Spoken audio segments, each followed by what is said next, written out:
Nah, jadi ini yang horizontal, susunan horizontal kita sebut sebagai baris, susunan yang vertikal kita sebut sebagai kolom, ya. Oke.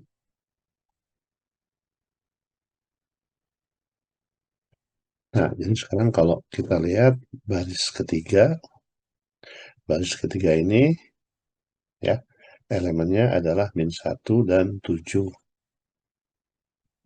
Nah, baris kedua, kolom kedua, itu elemennya adalah 0, 5, 7, gitu ya. Nah, jadi matriks ini formatnya kita tentukan berdasarkan berapa jumlah baris dan berapa jumlah kolom, ya. Jadi misalkan yang paling kiri sebelah atas ini kita sebut sebagai matriks 2 kali 2, ya. Kemudian berikutnya yang ini kita sebut sebagai matriks 3 kali 2, ya. Yang paling kanan kita sebut sebagai matriks 3 kali 3, ya. Yang paling yang bawah kiri ini matriks 1, 2. Kalau ini berapa adik-adik yang ini? Yang tengah Tiga bawah kali ini berapa? satu Pak. 3 kali 1, ya. Oke, betul, 3 kali 1, ya. Oke, yang paling kanan. 2 kali 3 Pak. Oke, sip, ya. 2 kali 3, ya. Jadi matriks-matriks itu diidentifikasi berdasarkan jumlah baris dan jumlah kolomnya, ya. Nah, sekarang kita akan mulai dengan salah satu penggunaan dari matriks, ya. Jadi penggunaan dari matriks ini salah satunya adalah untuk menyelesaikan sistem persamaan linear, gitu ya. Jadi kalau misalnya adik-adik punya satu set persamaannya 2x minus y minus z sama dengan 5, x tambah 2y tambah 3z sama dengan min 2, 3x min 2y tambah z sama dengan 2, maka yang ingin kita cari adalah berapa nilai x, y, dan z yang memenuhi ini, ya. Kalau adik-adik diberikan persamaan ini, biasanya adik-adik melakukan dengan cara apa nih? Apa yang adik-adik lakukan untuk menyelesaikan ini?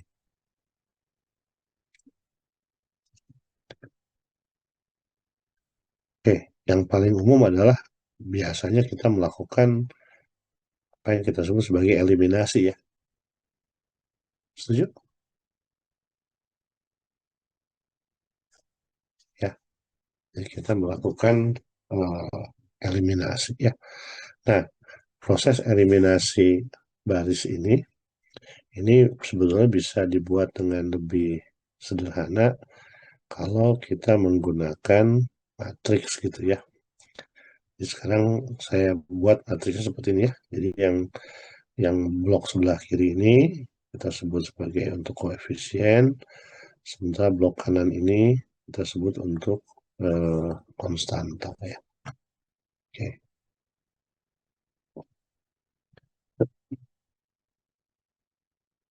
Nah, ini aturan-aturan untuk melakukan operasi baris pada matriks, ya. Jadi kalau kita punya dua baris, maka baris tersebut bisa dipertukarkan, ya, bisa ditukar. Kemudian jadi bilangan-bilangan pada garis manapun bisa dikalikan dengan bilangan yang tidak nol, gitu ya. Nah, kemudian baris ini bisa ditambahkan dengan hasil kali dari baris yang lain, begitu ya. Jadi bisa diubah, begitu, ya. Nah, ini yang akan kita gunakan aturan-aturan sederhana ini, ya. Oke, jadi sekarang kalau adik-adik punya persamaan 2x minus y minus z sama dengan 5, x tambah 2y tambah 3z sama dengan min 2, dan 3x min 2y tambah z sama dengan 2, maka adik-adik bisa buat augmented matrixnya, matriks augmentednya seperti ini. 2 min 1 min 1 5, 1 2 3 min 2, 3 min 2 1 2. Ya. Sampai sini jelas adik-adik?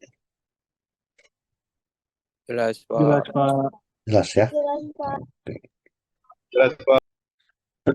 Nah, sekarang coba kita gunakan operasi-operasi baris.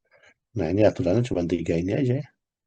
Jadi dua baris bisa dipertukarkan, terus bilangan pada sebuah baris bisa dikalikan dengan bilangan yang tidak nol, begitu ya. Kemudian nanti si barisnya ini bisa diubah dengan menambahkan baris yang lain atau dengan hasil kali baris yang lain, begitu ya. Oke. Nah, coba kita lihat sekarang. Nah, ini yang lihat yang pertama nih ya. Ini yang mula-mula adalah matriks yang sebelah kiri nih ya. 2 min 1 min 1, 1 2 3, 3 min 2 1 ya. Ini yang koefisiennya. Nah, ini yang operasi pada baris yang pertama ini adalah operasi mengubah ya yang atau menukar baris pertama dengan baris kedua gitu ya. Jadi baris pertamanya ditukar jadi baris kedua naik jadi baris pertama. Ya, sederhana ada ya. Bayang kira-kira? Ya, oke, ditukar aja begitu ya. Nah, yang berikutnya adalah adik-adik mengalihkan dua bilangan baris pertama dengan min 2, kemudian menambahkannya dengan baris kedua ya. Jadi maaf, mengalihkan baris pertama dengan min 2, kemudian menambahkannya dengan baris kedua ya. Jadi misalkan sekarang kalau min 2 dikali R1 jadinya apa ini sudah ada? Ini jadinya di sini min 2, min 4, min 6, min plus 4 begitu ya. Nah, terus kemudian ini ya, ini ditambahkan ke baris kedua gitu loh. Ya. Jadi baris kedua ditambah minus 2 kali dari R1 ya. Jadi kalau begitu ini 2 ya, 2 dikurangi 2 jadinya 0, min 1 ya dikurangi 4 jadinya min 5, min 1 dikurangi 6 jadinya min 7, dan 5 ditambah 4 jadi 9 gitu ya. Jadi yang baris pertama ini adalah ditukar baris pertama yang di sini ya. Operasi pertama adalah menukar baris 1 dengan baris kedua. Yang berikutnya adalah menambahkan ke R2 minus 2 kali dari R1 gitu ya. Ini hasil seperti ini. Oke. Nah, ya. Nah, yang berikutnya adik-adik melakukan R3 ini ditambah dengan minus 3 kali dari R1 ya. Jadi kalau minus 3 R1 berarti ini jadi min 3, ini min 6, ini jadi min 9, ini jadi plus 6 gitu ya. Ditambahkan dengan baris ketiga ini ya.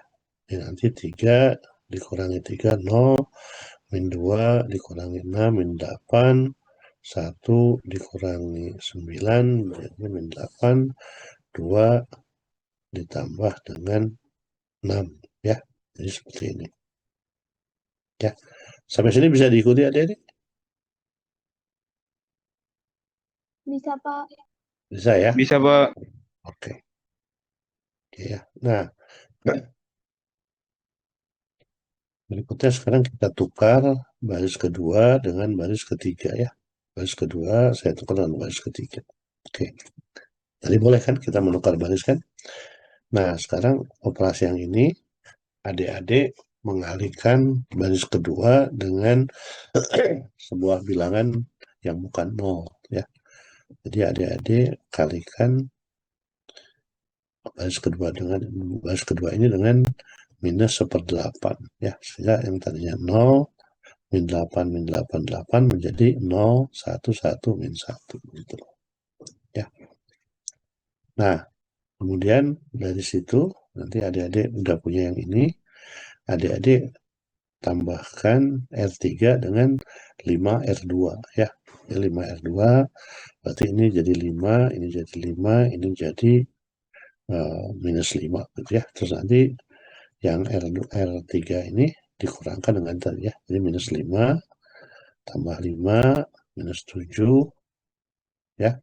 Tambah 5 9 ini minus 5 ya. Sehingga hasilnya seperti ini. Nah, kalau adik-adik sudah dapat bentuk ini, nah sekarang kita udah mulai kelihatan nih, oh kalau begitu ini adalah 0x tambah 0y min 2z sama dengan 4 ya. Ini gitu deh ya. Kalau tanpa ini saya mau buat jadi dikali minus setengah R3 boleh nggak ya? Boleh aja, silahkan ya. Nah jadi adik-adik dapat persamaan apa bentuk matriks augmentennya seperti ini ya. Nah ini bacanya jadi lebih gampang. Ini artinya X tambah 2Y tambah 3Z sama dengan min 2, Y tambah Z sama dengan min 1, dan Z sama dengan min 2 gitu ya. Nah kalau kita tahu Z sama dengan min 2, sementara Y tambah Z sama dengan min 1, ya tinggal hitung aja. Oh berarti Y-nya sama dengan 1. Kalau Y-nya 1, Z-nya min 2, adik-adik masukkan ke persamaan ini ya. X tambah 2Y tambah 3Z sama dengan min 2, kita ketemu adik-adik nanti hasilnya X sama dengan 2 ya. Jadi ini adalah apa yang kita sebut sebagai operasi eliminasi baris ya. Jadi operasi eliminasi baris pada matriks ya. Tujuannya apa? Tujuannya supaya kita bisa menyelesaikan persamaan ini ya, set persamaan ini. Nah, ada pertanyaan sejauh ini adik-adik? Atau clear? Beres? Beres ya? Oke. Nah, Jelas Pak. jelas ya. Jelas, Pak. Oke. Nah, sekarang kita belajar sesuatu yang lain ya. Nah, ini kita sebut sebagai determinan. Ya. Jadi, determinan ini hanya ada kalau saya punya matriks yang bujur sangkar. Matriks bujur sangkar itu artinya jumlah baris dan jumlah kolomnya sama. Ya, jadi yang bujur sangkar itu berarti matriks 1 kali 1, 2 kali 2, 3 kali 3, 4 kali 4, dan seterusnya. Ya. Kalau matriksnya itu misalkan tidak sama antara baris dan kolomnya, maka matriks tersebut tidak punya determinan gitu. Ya. Nah, determinan ini kita gunakan juga untuk menyelesaikan sistem persamaan linear. Ya. Nah, nanti pada kuliah berikutnya kita akan bahas bahwa determinan ini juga penting kalau nanti kita ingin mencari apakah sebuah matriks itu punya inverse atau tidak gitu ya.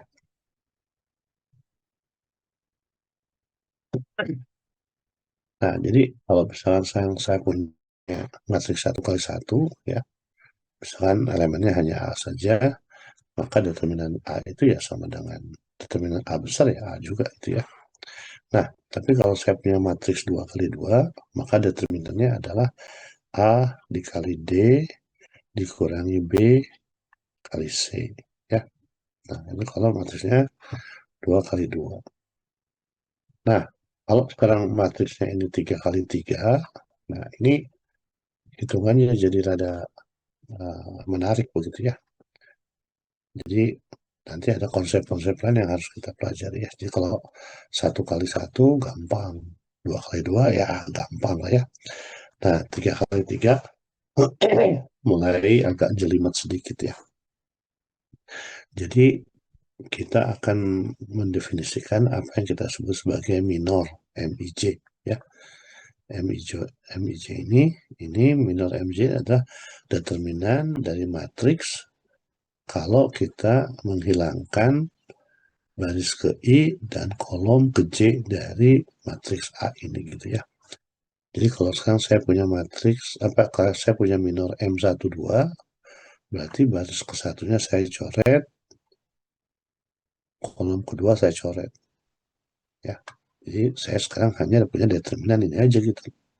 Ya. Jadi 0, 4, min 2, 6. Ya. Tinggal sisanya aja. Ya.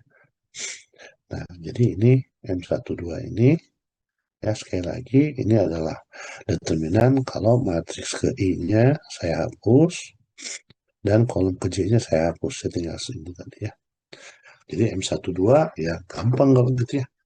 M12 berarti sama dengan determinan dari 0, 4, min 2, 6 ya. Ini kalau dihitung jadinya 8. Nah, sekarang ada yang kita sebut sebagai kofaktor. Ya, kofaktor ini, AIJ ini, ya. Jadi kalau sekarang saya punya kofaktor AIJ dari elemen AIJ kecil ini definisikan sebagai AIJ sama dengan min 1 ya, pangkat 1 I tambah J MIJ ya.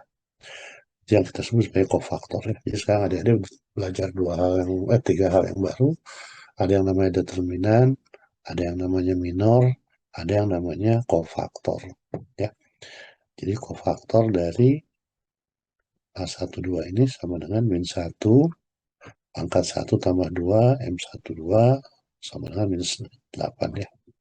Ini min 1, M-nya 1, I-nya 1, J-nya 2, ini pangkat 3 gitu ya. Sama dengan M12 ini ya. Oke, jadi kalau kita ingin menghitung matriks yang ini tadi, ya, yang ini, matriks yang ini, maka kita hitung misalkan sekarang M11, itu kita coret baris pertama, kita coret kolom pertama, maka sekarang ini determinannya cuma determinan dari 2, 4, 5, 6 gitu loh. Ya, ini sama dengan min 8.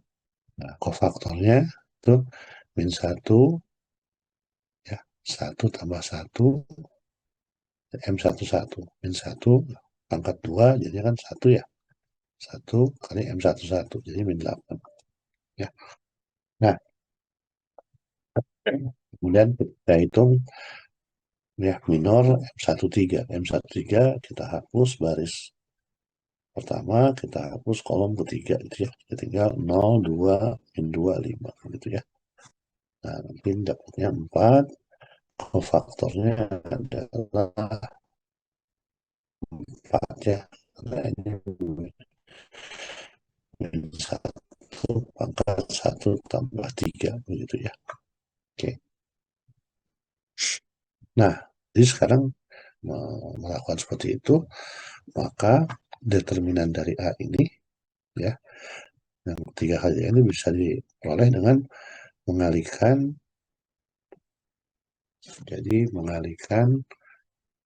elemen-elemen dari masing-masing baris misalnya gitu ya, dengan kofaktornya gitu ya, dan kemudian jumlahkan dan kemudian hitung jumlahnya. Jadi kalau untuk A besar ini ya, tadi yang kita hitung kebetulan yang kita hitung adalah M12, M11 dan M13 ya. Oke.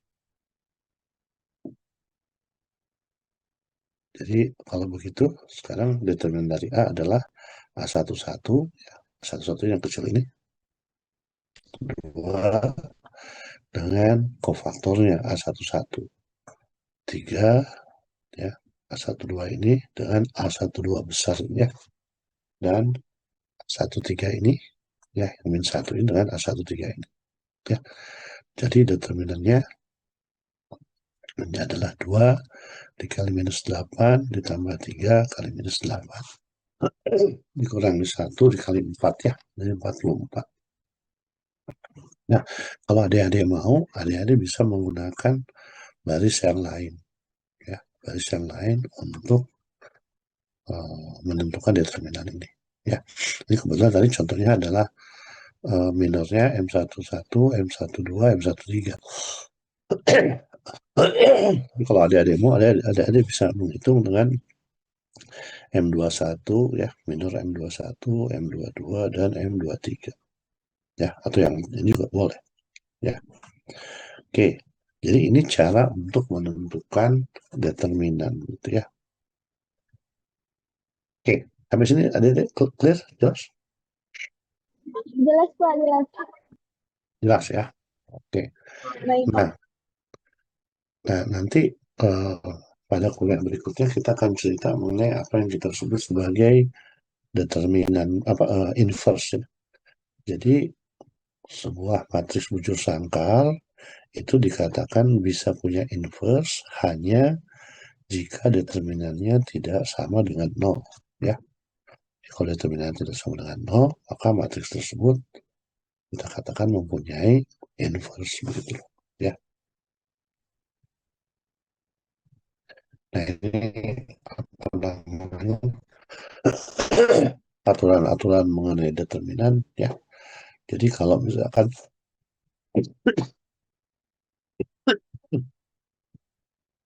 salah satu baris atau salah satu kolom dikalikan dengan bilangan K, maka nilai dari determinannya juga akan dikalikan dengan K begitu ya.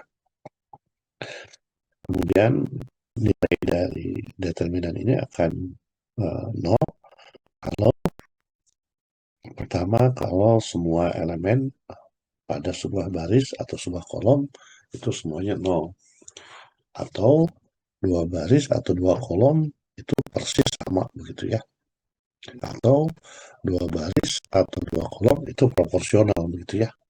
Jadi kalau misalnya baris yang satu itu 1, 2, 3, baris keduanya 2, 4, 6, maka itu determinannya akan langsung 0 ya.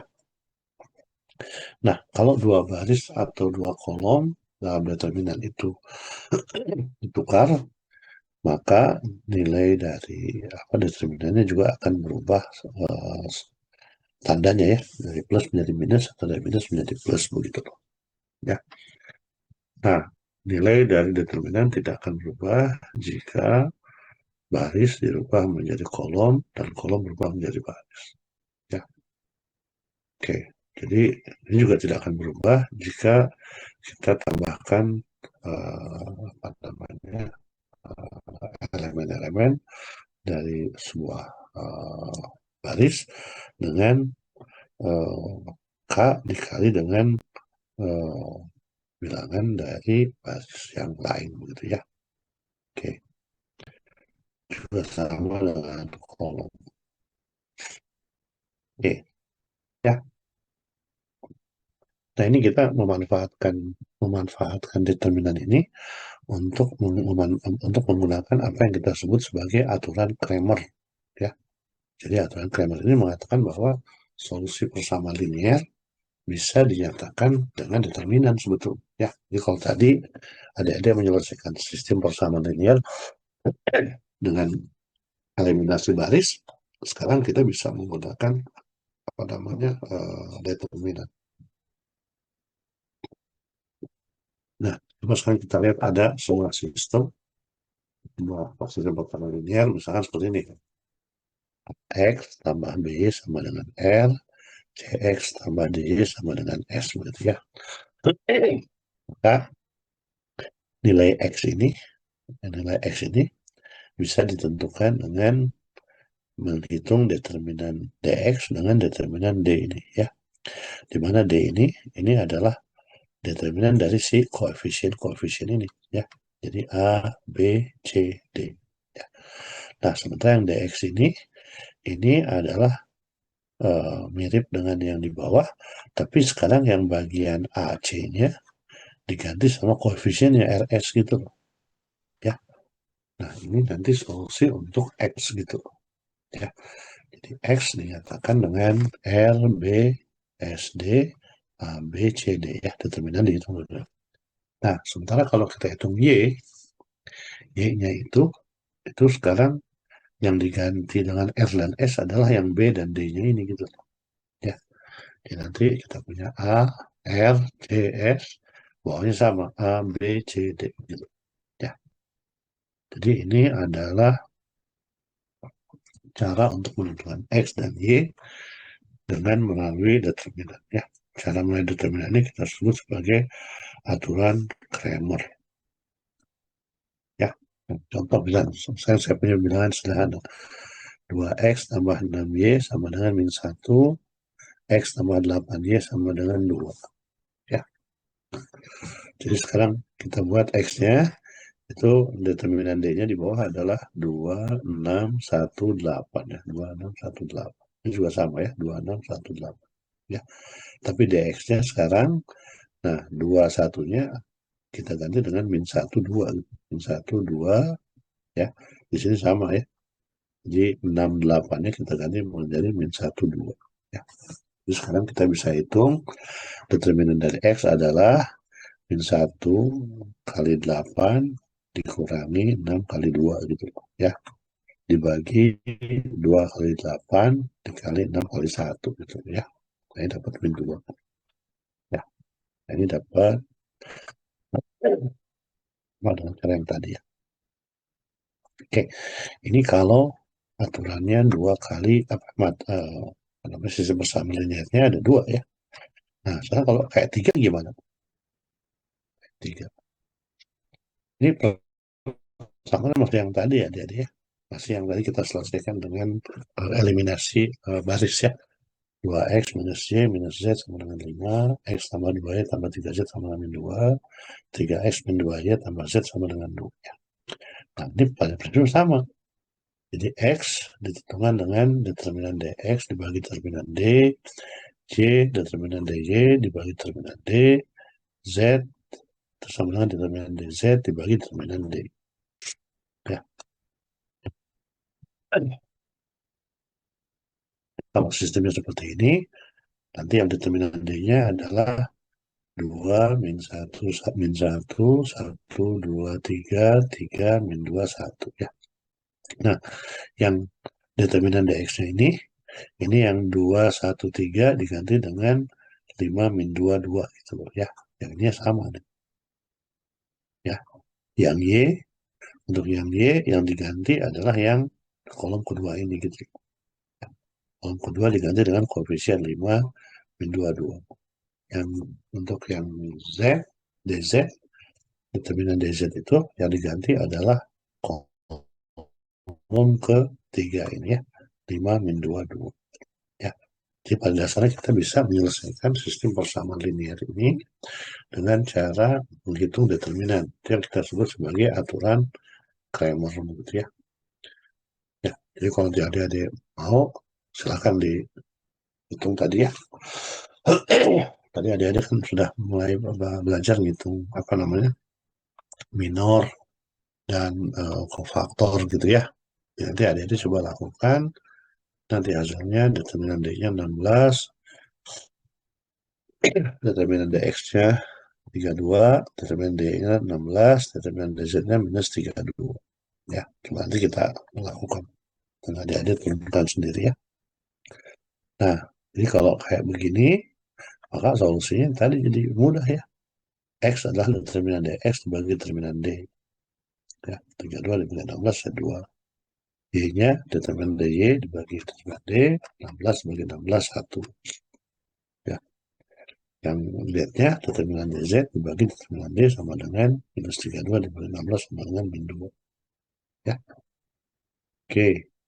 Jadi itu adik-adik ya. Jadi sejauh ini adik-adik melihat bahwa kalau saya sekarang bisa menggunakan matriks untuk menyelesaikan sistem persamaan linear.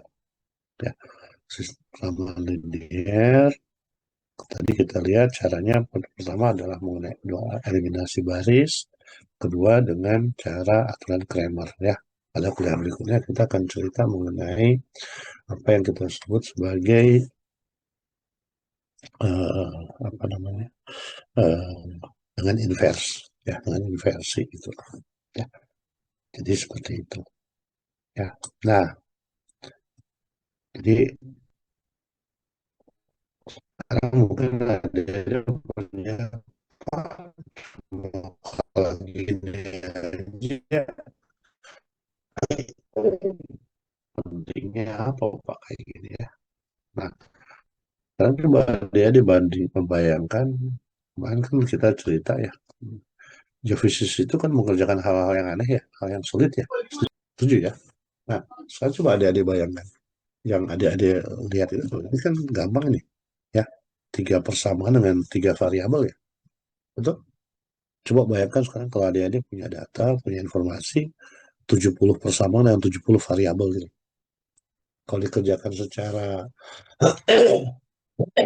secara apa namanya, secara manual, susah nggak kira-kira? Jangan 70 lah, 10 aja lah. 10 sistem persamaan linear gitu. Susah nggak kira-kira kalau dikerjakan sendiri langsung? Susah ya. Nah, jadi dia perlu bantuan komputer ya. Nah, tapi kan kalau bantuan komputer, komputer mesti diprogram ya. Setuju? Nah, komputer mesti diprogram, salah satunya dengan logika ini tadi gitu loh. Jadi logika-logika yang kita pelajari, baik itu dengan persamaan, apa, dengan eliminasi baris, maupun dengan apa namanya, dengan aturan Kramer, itu pada dasarnya nanti akan menjadi dasar bagi apa namanya, pembuatan program komputer gitu. Ya, oke adik-adik, eh, ada pertanyaan nggak sejauh ini? Nggak ada. Sudah Pak. Oke, kalau tidak ada saya mau tanya begini. Ini kan hari ini saya ada di Inggris ya. Saya di Inggris sampai hari Sabtu besok ya. Nah, nanti hari Senin, mulai hari Senin dan seterusnya saya ada di Vietnam. Ya. Nah, Vietnam itu waktunya sama seperti di Jakarta, ya, waktu Indonesia Barat. Ya. Nah, tapi saya ke Vietnam itu saya ada apa namanya? Ada pekerjaan-pekerjaan yang harus saya lakukan sehingga saya mungkin tidak bisa melakukannya pada uh, waktu kerja begitu ya. Nah, saya berikan dua alternatif buat adik-adik. Pertama, adik-adik bisa kuliah dengan waktu yang sama, tapi dengan Pak Samsul gitu loh, ya, di sana, di Ambon. Nah, yang kedua, adik-adik bisa Zoom dengan saya, tapi kita melakukannya pada jam yang entah masih pagi, entah sangat malam gitu loh. Ya. Jadi kalau adik-adik bersedia, misalkan kita bisa kuliah jam 7 pagi waktu Indonesia Timur. Ya, berarti nanti saya jam 5 pagi di Vietnam. Saya bisa melakukan itu gitu hari Selasa dan hari Kamis.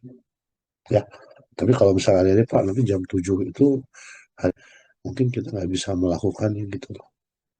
Ya, tolong adik-adik pikirkan gitu ya. Maka nanti adik-adik mau apa namanya? eh, Kuliah dengan Pak Samsul saja dengan waktu yang normal ya, atau kuliah dengan saya tapi adik-adik kuliah jam 7 pagi gitu ya, atau kalau ada Pak jam 7 pagi ada kuliah terserah lah, mau jam 6 juga boleh, jam 6 pagi waktu Ambon. Gimana adik-adik ya, tolong dipikirkan ya, kalau adik-adik perlu waktu untuk memikirkan nggak apa-apa, kita kan baru kuliah lagi hari Selasa ya. Mungkin hari Senin adik-adik kasih tahu saya apakah bisa melakukan dengan dengan waktu yang sangat pagi itu. Kalau bisa kita siapkan ya, tapi kalau misalnya Pak kami nggak bisa, ya udah nanti bahannya saya berikan kepada Pak Samsul, biar Pak Samsul yang akan mengajar di kelas. Gimana kalau gitu?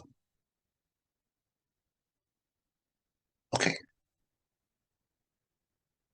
ya, tolong dibicarakan sama teman-teman semua ya.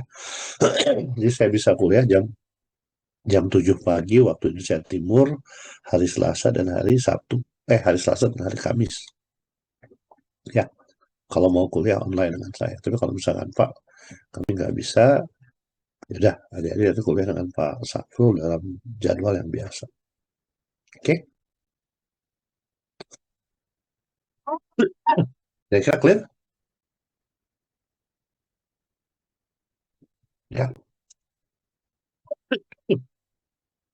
Sekali lagi adik-adik tidak harus memutuskan sekarang. Adik-adik bisa bicarakan dulu di antara adik-adik, ya. Kemudian bisa dengan Pak Samsul gitu ya. Oke? Gimana?